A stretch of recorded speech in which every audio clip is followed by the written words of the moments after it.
Welcome to the Fall to Grace. This is a podcast where we hope to bring a grounded, practical approach to spirituality and mystic wisdom. I'm Cyan Niehoff, And I'm Connor Hatton. and today we're going to talk about negative self-talk and how much it impacts us along the spiritual path. So, how are you doing today, Connor? I am doing well. Um, you know, going through some things on my family side. My grandfather is actively dying. So it's been very interesting to sit with him for the past couple days. And he's still going. So probably be back there for the next couple days. Something I'd love to talk about on the podcast is just the experience with it and probably experiencing the grief of it and things, but definitely still actively going through that and being very present with it. I mean, it's an incredible experience and it's a beautiful experience to sit there, to talk to him, to pray, to be with my family in that kind of moment. But yeah, more to come on that. Awesome. Yeah, you can digest it first before we really talk about that, I think. That'll be Sure. good. So what brought you to the negative self-talk conversation? Tell me about that. Well, I saw a TikTok from Drew Monson, and he was talking about what happens when you get to heaven.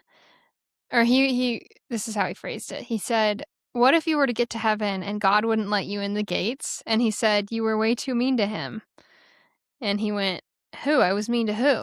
And God says, "You were mean to yourself. You were mean to yourself that whole lifetime." So that got me thinking. I think that's so true. I mean, we talk a lot about heaven and hell as metaphors to be experienced within this life, like our thoughts determine whether we're in hell or whether we're in heaven.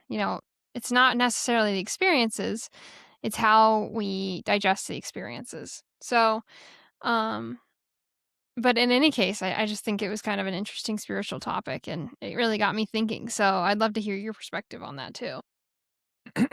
Sure.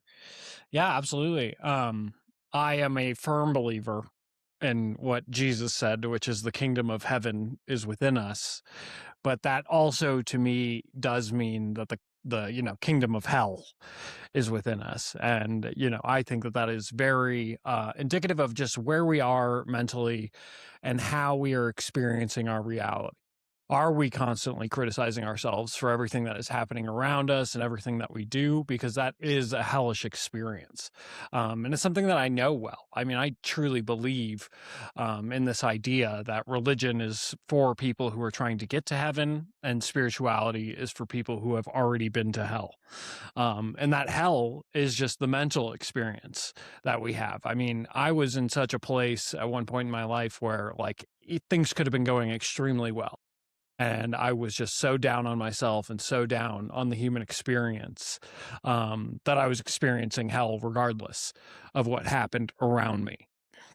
And so and conversely, I've had bad times, like even now, right, going through something very difficult where my mental game is far stronger and far more aware and far more present. And it's not a hellish experience. It's a beautiful experience. As I said, I mean, I'm sitting with this in beauty and not self-pity and things like that. Um, so I mean, I think you already are in hell if you have a constant negative monologue. And because it's an extremely painful experience when we are hypercritical of ourselves, when we are just, this perception that I can't do anything right. We live in a lot of shame at the same time, which is just this overwhelmingly bad kind of experience that we have when we interact with our past.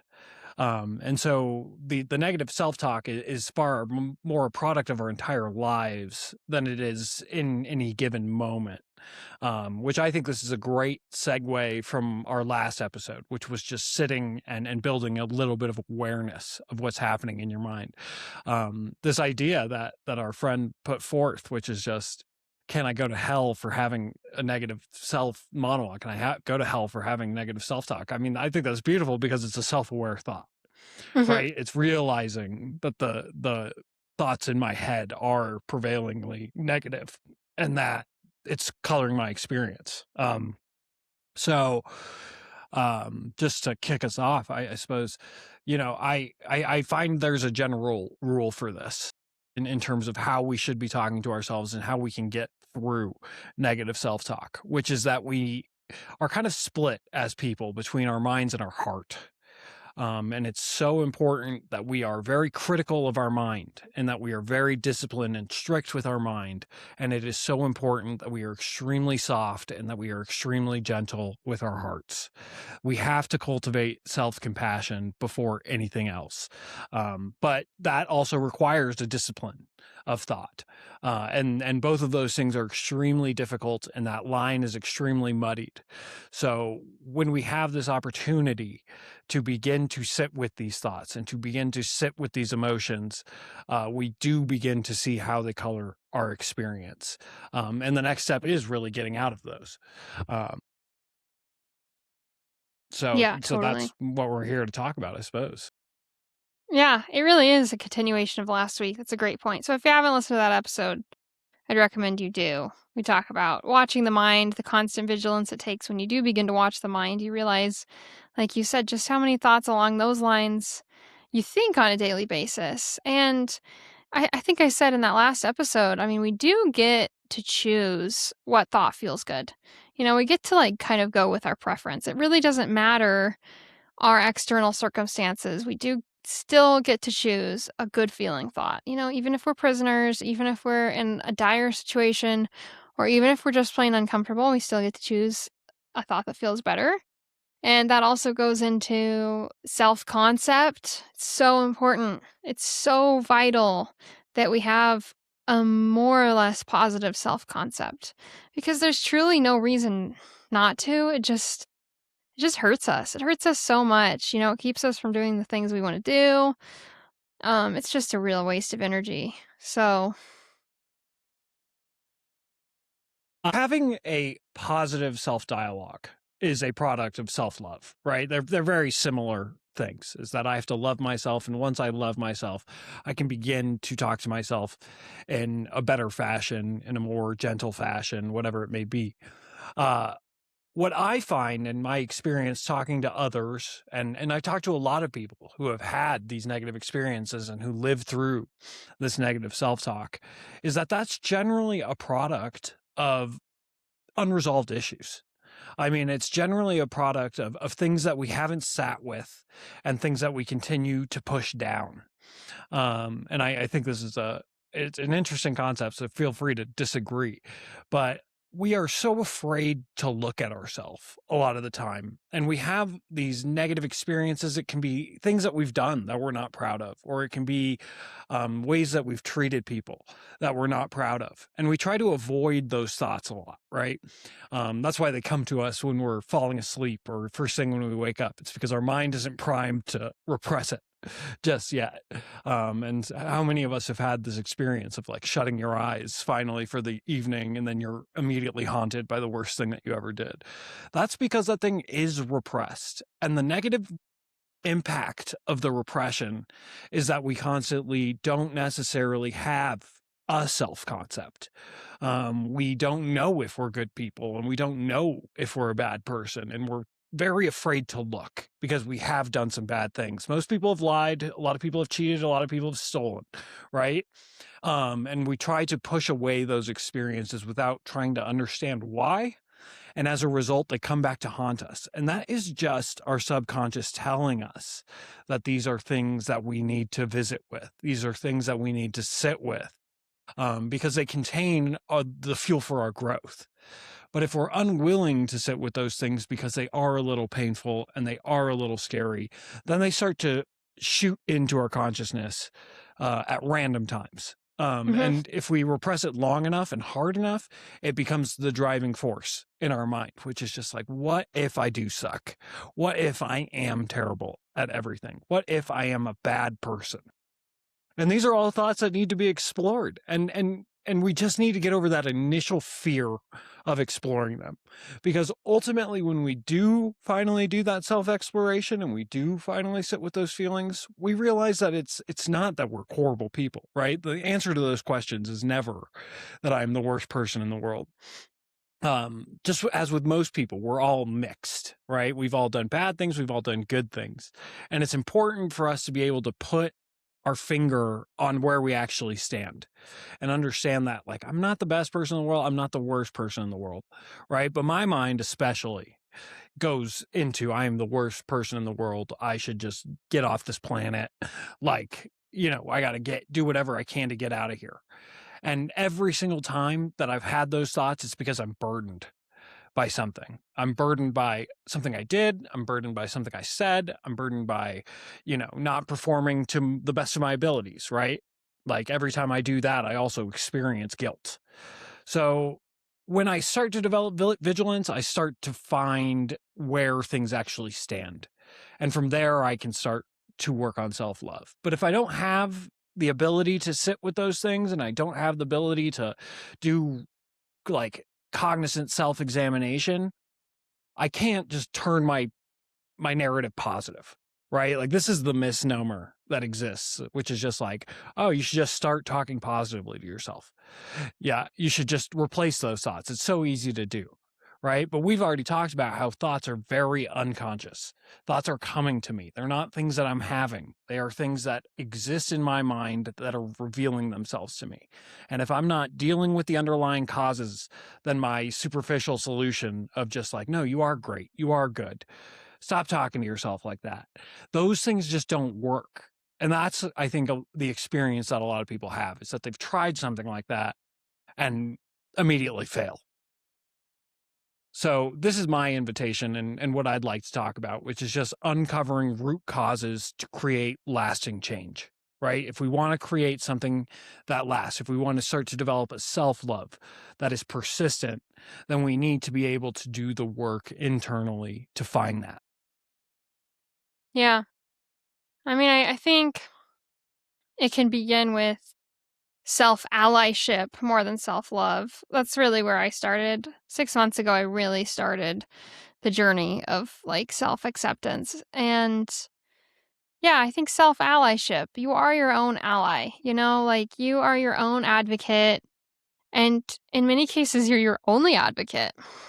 Um So you don't have to love the person that you're advocating for. You don't have to think they're the best person in the world to think that they're worth advocating for and to think that they deserve a friend at least.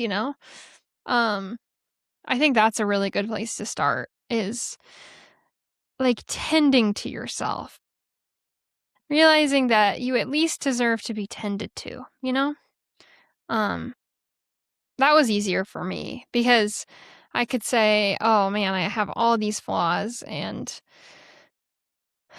I mean, yeah, all this started because I got dumped by a guy I was totally in love with at the time, and, I mean, how do you reconcile that with being worthy? If someone sent you the message at one point in your life that you weren't worth sticking around for, it is kind of hard at first to change the narrative that you are worthy of love and worthy of sticking around for, but, yeah, I just think begin by advocating for yourself. Begin by taking good care of yourself the way that you would someone else. That began for me in really simple, practical ways. Like, the first thing I made myself do was I started making myself exfoliate my skin in the shower and, like, dry brushing, really before I got in the shower, and, then I, like, made myself put on lotion every day, and then I made myself put on oil before I went to sleep. That is how I would care for an elderly loved one, and so I deserve to care for myself like that. Even if I don't think I'm stunningly beautiful, it doesn't matter. My skin still needs to be moisturized because I deserve that. You know what I mean? Um, those are 2 different flavors. And then I think with allyship comes a kind of appreciation of yourself. Once you develop that skill. Like, and then after that, I'm listing all physical things first, but that really is how it started for me. I really started going to the gym and I really started putting better food in my body, truly because I thought this person deserves it. And you do too, I promise you, even if I said that and you thought, not me, you do. So, like, yeah, take care of yourself as if you were taking care of someone you loved. And then, the more fun parts, I think, can start to naturally creep in, like I don't know, shaking your ass to Megan the Stallion and feeling like $1,000,000, like, that can start to unwind, but, you don't do that? I'm still waiting for that. Yeah, I'm still waiting for that stage to come. Soon, it'll be soon. No, I think that's beautiful. One thing that people always say is that love is a verb, right? It's more a verb than it is a noun. And if you want to kind of experience self-love, then you do have to love yourself a little bit. And that's a little bit about like what you're talking about, which is taking these actions that are symbolic of the love that I have for myself. Or the respect that I think everybody deserves, right? You're kind of extrapolating me to say, like, how would I just treat somebody else? Right. And this is a powerful tool when we're developing self love because most of us would never talk to somebody else the way we talk to ourselves. Like, that is just something that would be out of the question all the time. And when we hear somebody else who's kind of expressing a vulnerable moment of, like, oh, I'm just the worst, like, I'm just so awful. Like, when we hear that, it doesn't jive with us. We know good things about the people around us, we see their value, but we have a hard time seeing that in ourselves. So taking those actions is an important step in self love. I think that, just building on that idea is that there's a lot of actions that you can take, right? So much of that, you hit the nail on the head with like the unworthiness, right? Most our two primary bad emotions and the two primary bad thoughts or fears that we have that drive the negative self-talk are feelings of unworthiness and feelings of unlovability, right? And so when you experience unlovability, one of the best things you could do is self-care, right? Love yourself, love others too. This is huge for me. This is how I do most of it. I don't exfoliate at all. But I do try to treat others with the same with the love that I think they're worthy of. And in that way, I do try to treat myself better. But the other one, the unworthiness, like those thoughts are begging for worthy deeds, right? And when I feel like I just am not worth anything, that I can't do anything, like nobody sees me, nobody respects me, I find that going into service is the quickest way for me to get out of worthiness, to prove to myself that I am worthy of something by doing Mhm. acts of service or good deeds, holding the door for somebody, right? Oh, I'm a total piece of shit, I can't do anything. Well, I can hold this door for somebody. I can be an ear for a friend. I can be a shoulder to cry on. I can reach out and check in on somebody. That's a huge act of service. And when I do that kind of stuff and somebody says, like, oh, you've been so helpful, thank you so much, then my narrative starts to shift because I can't help but see my own worth because I'm seeing it through somebody else's eyes. Yes, So, yeah, there's a definitely. lot of powerful tools for self-love, but it's a comprehensive picture, right? We have to kind of do all of it in order to get there. Like, one night of self-care is not going to do it. One bath is not going to make you love yourself entirely. And so we have to be able to take a multi-layered approach and ride through this conviction that I do want my internal monologue to be a little more kind. Because I mean, Mhm. that's the hugest part of enjoying your experience, is having a good voice talking to you on the other side. Um, Yeah, also on the topic of service, like, it is so important for the reasons that you listed. It's also important, to create that feedback loop and understand that you're a good person because of things people say, I suppose, but, I think it's also just important to live each day not with the intent of being perfect, but with the intention of being willing to sign your name at the top of the proverbial paper. You know what I mean? Like, to feel proud of what you've done. Even if you didn't do everything the ego tried to tell you is necessary. I mean, living with a value system is means that you're willing to, like, take credit for anything that you've participated in. You know what I mean? that day, or at least beginning to make choices that you feel willing to take credit for over and over again, all day. You know what I mean? That's very important for Yeah, that self-concept. and that's integrity, right? Integrity is an important concept because it's kind of agnostic to if things went well or not, Mhm. right? My view of like how things should go is that everything should go perfectly, and when I say this they should say that, and then when I do this they'll do that, and then we'll all go on our merry way, and everybody's going to think I was the funniest guy in the room and talk about me on their ride home. You're cutting out. When I've So are you. I think it's you.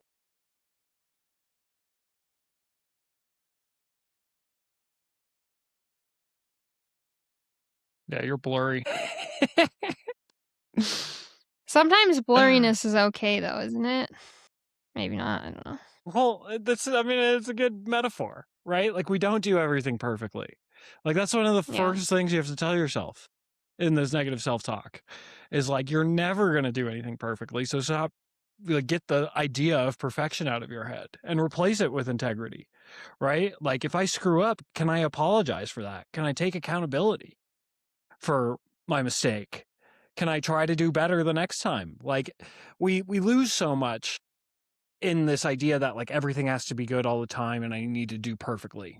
And that's a lot of Mhm. like this like job culture. Like I feel this all the time because I get punished when I do poorly and I get, plaudits when I do well, I guess, but for the most part they just expect me to do well.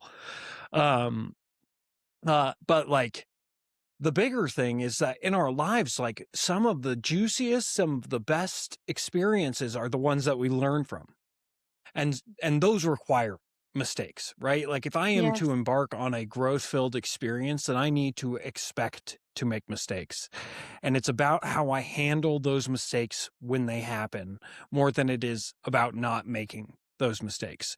We're so caught up in careful planning of like how we can make things perfectly that when we fall short it becomes our fault and we can't do anything right and I'm so unworthy and yada yada yada. When we take a new lens to it, a new perspective, which is just like, I am going to make mistakes and I will be defined by how I respond to those mistakes rather than by how those mistakes happened, then we are at the precipice of something great. Like that is so much fuel for growth. Is just like, okay, what went wrong? What can I do better? Like what is making me feel so bad? Right? Because again, most of these things are traced back. Like the feeling of unworthiness that I experience in a moment at my job goes back to like the way my teachers talk to me and the way my parents talk to me and all of these things. Like they require constant practice and constant vigilance and sitting with some of those emotions because those are the root cause. But in the meantime, I can examine and I can be conscious with those feelings. So we have to work backwards. But I mean, it's so worth it, right? Like, this is what we're saying. Like, the kingdom of heaven is within you. The kingdom of heaven is just beyond your reach because you haven't done this work.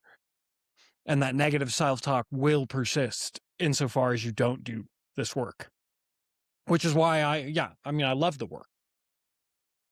Yes, and it builds upon itself.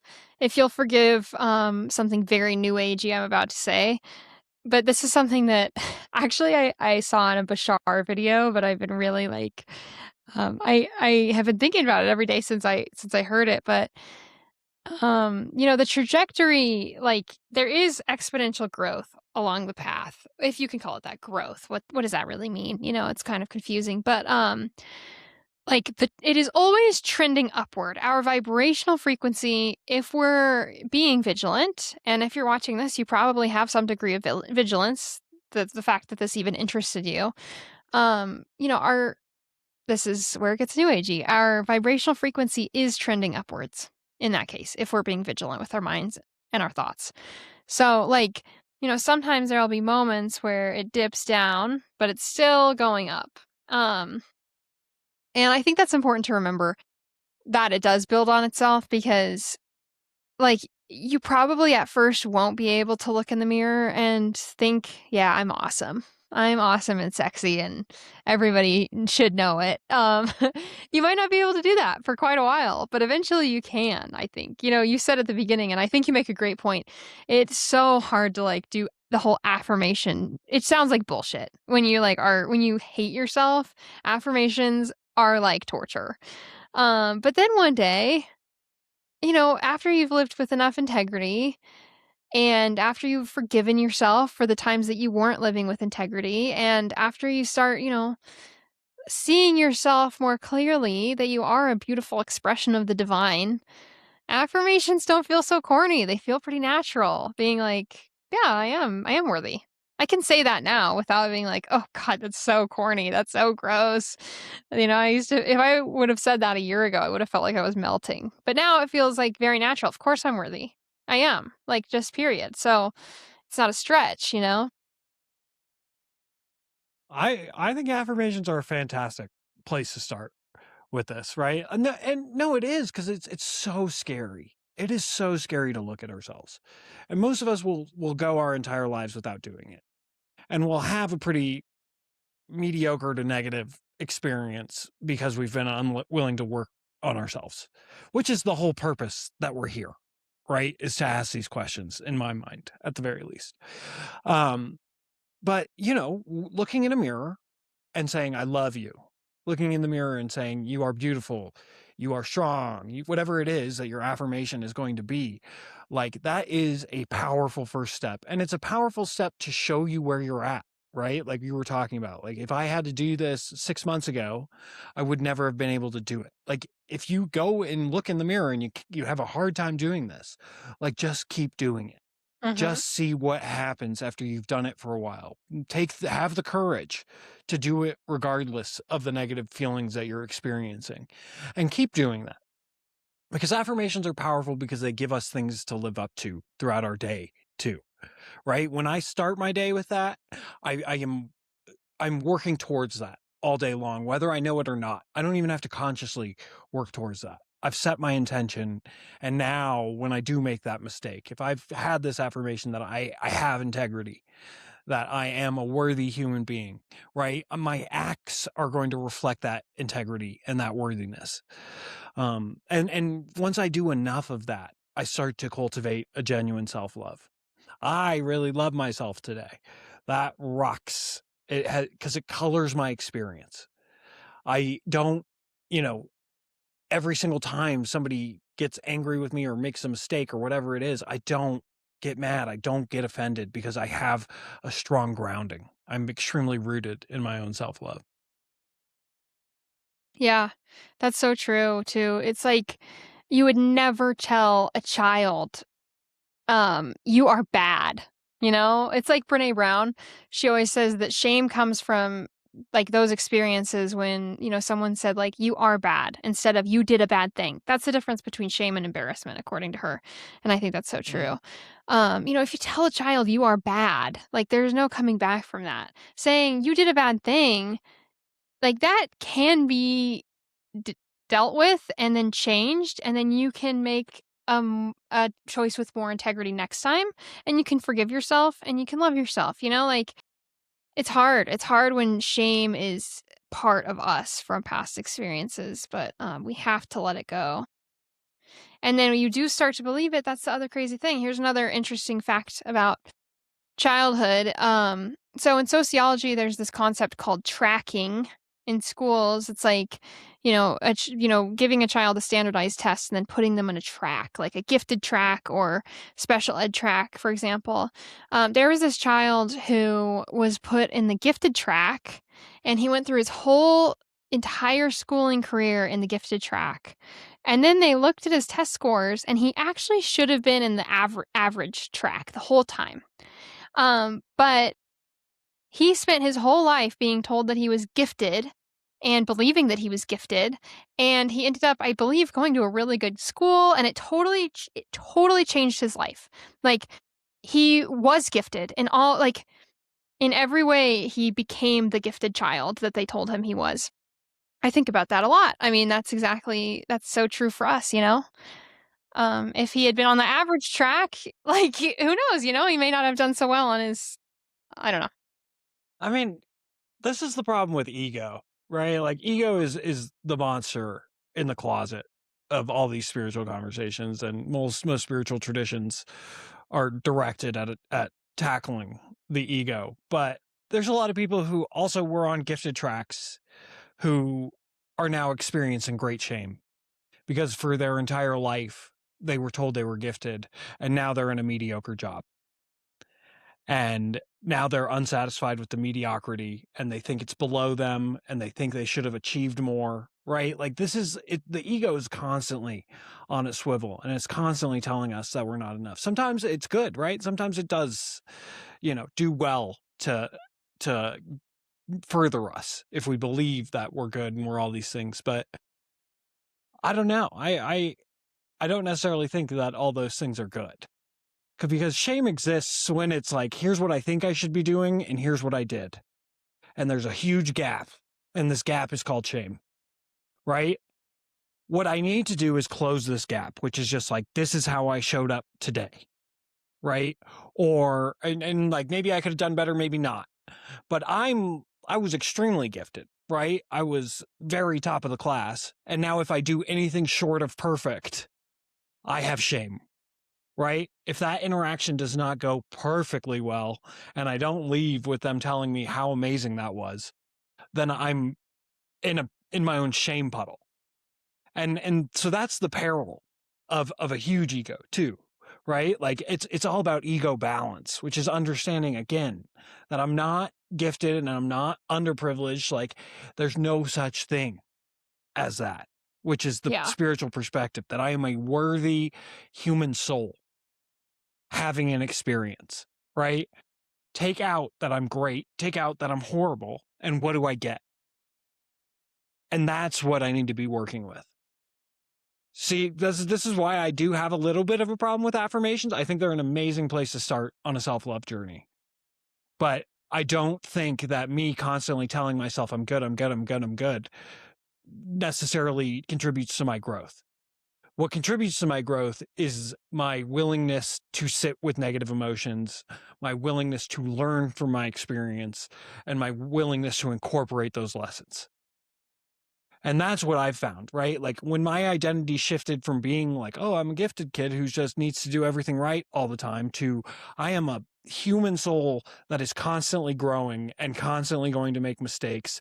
And every single day that I take a step down this path, I've furthered my development. That's when I got real satisfaction. It wasn't this dopamine hit of people telling me like, oh, you're awesome, you're so smart, you're so good. It was this long drawn out reward that was like, I am growing. I am becoming the person that I want to become. Slowly but surely, I am moving in the direction that is going to carry me. And that's huge to me. That's different than the up down up down up down of the ego, right? Because I mean it's yeah, it was, it was up down. It was like, yes, they told me I was great, perfect. And then it was down. It was they didn't say anything. Or they said, please stop talking to me, or whatever it was. And so it's down. So your ego's on a roller coaster, and the goal is to even out your experience because the ego just wants Mhm. totally positive or totally negative, and it doesn't do well in the middle. And it's always in the middle. The truth is always in the middle, and it always exists in balance. I am good at some things, I am bad at other things, and each of those things is absolutely okay and exactly how it's supposed to be. Yeah, I really agree. I do agree about that little story I told actually. But so much of this is just getting to baseline. If we have shame, and the thing that sucks about that story, the tracking stuff is, kids who were told that they needed like special ed and stuff. And don't get me wrong, special ed can be great. Some people do require special ed. I don't mean to bag on them, but like, some people who were told that they were below average or underachieving, like that creates shame. So much of this is just getting to baseline. Just getting to baseline. I agree though. Um, Although I don't think I have any lingering stuff about being a gifted kid. Maybe you disagree though. Maybe it comes out in weird ways, actually. I'm not sure. But if we want to live a happy life, we have to get to baseline because otherwise we're like well, why would I go up to that person and ask them out? They would never love me anyway. We have no idea how much we miss out on when we're not even at baseline and we're just living in shame. But yes, all that to say, I do agree with your point. Well, yeah, I mean, it's just true love is not conditional, right? When we talk about love, it is unconditional. And that's the goal, right? Like so many of us say we love somebody and then we say I love them because they're smart, they're funny, they're kind, whatever it is. That's all conditions, right? A real love doesn't have those conditions. A real self love is I love you when you are depressed. I love you when you are elated. But I have genuine love for the journey you're on and the experience you're having. And it's injected with a shitload of compassion, right? Which is compassion for that experience, which is saying, like, hey, you are going to make mistakes, right? I mean, it's a kid, right? The kids are going to make mistakes. You are a kid at your heart. You just look a little older. You need to be telling yourself that it's okay to make mistakes, that it's okay to fall short in moments. And that's what being really gentle to your heart means, right? Get like when these thoughts come up, it's just like, whoa, whoa, whoa. You are doing fine. It's all good. It's already good, right? You're going to make mistakes. Some things are going to feel bad. That's all okay. But when our minds get a hold of those things and they say, I can't believe you did that today. I can't believe you did that a year ago. I can't believe you did that 10 years ago. You are the worst person in the world. Everybody knows, or nobody knows. And if anybody knew, they wouldn't love me, right? Like this is the hell that you're talking about. And that's the hell of a self-talk that is just totally unregulated and totally on its own. It's on the lam, right? So we have to reel Mhm, it all in. But it starts mhm. with just compassion for yourself and just telling yourself you are on a journey and that it is a complicated journey, but that every single day is an opportunity to move forward. And if you don't move forward, but you're cognizant of it, you are still moving forward, right? You're still raising that vibration that you were talking about. Yes, Like if yes. you get to your end of your night and you go, wow, that was a terrible day. I didn't do anything that I wanted to do. I did not live with integrity. I lied there and I lied there. And you go, you know what? Tomorrow I just want to apologize for that. Like, screw it. I just want this off me. I'm going to go apologize to that barista or whoever it was. Like that's integrity and that's growth. And, and you're out of the ego. It's more about who you are going to be rather than like, oh, I'm just so awesome or I'm so horrible, Yes. right? Like those are Yeah, pictures, those are snapshots. And we treat the snapshot as the reality. And we need to get over the snapshots being our reality. yeah. Beautiful. That's a perfect place to end it too. Um, I Thank you have guys one for more tuning closing in. thought. I have Okay, one more closing thought. and then close us out. Okay. Um, Self-love also starts with treating others with love.